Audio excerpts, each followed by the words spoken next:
അച്ഛൻ ഉദ്ദേശിച്ച ആ കുടുംബത്തെ സഹായിക്കണമല്ലോ, അതിന് വേറെ കർത്താവ് കൊടുത്തോളും. Praise the Lord. ആവുന്നത്ര ഉദാരമായി കൊടുക്കുക. ഒന്നുകൂടെ വായിച്ചു നോക്കിയ വചനം, പ്രഭാഷകൻ 14, 11, 12. മകനെ, കഴിവിനൊത്ത് ചെലവ് ചെയ്യുക, കർത്താവിന് യോഗ്യമായ കാഴ്ചകൾ സമർപ്പിക്കുകയും ചെയ്യുക.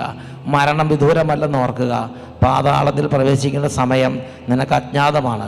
അതുകൊണ്ട് മരിക്കുന്നതിന് മുമ്പ് നീ സ്നേഹിതന് വേഗം പോയി നന്മ ചെയ്യണം. നിന്റെ വീട്ടിൽ ജോലി ചെയ്യുന്നവർക്ക്, കൂടെ നിൽക്കുന്നവർക്ക്, തൊട്ടടുത്ത് പൈസ ഇല്ലാത്തവർ, ഞെരുക്കമുള്ളവർ, അവർക്ക് എല്ലാവർക്കും നീ ആവുന്നത്ര, ഈ പരിചയമില്ലാത്തവർ വരും, പരിചയമില്ലാത്തവരൊക്കെ ചെയ്താൽ വളരെ കൂടുതൽ അനുഗ്രഹം ഉണ്ടാവും. ആവുന്നത്ര ഉദാരമായി, നീ ഉദാരമായി എന്ന് പറയുന്നത് ജനറസായി കൈ തുറന്ന് കൊടുക്കുക, കൈ തുറന്ന് കൊടുക്കുക. അങ്ങനെ കൈ തുറന്നു കൊടുത്ത എന്താ അനുഗ്രഹം?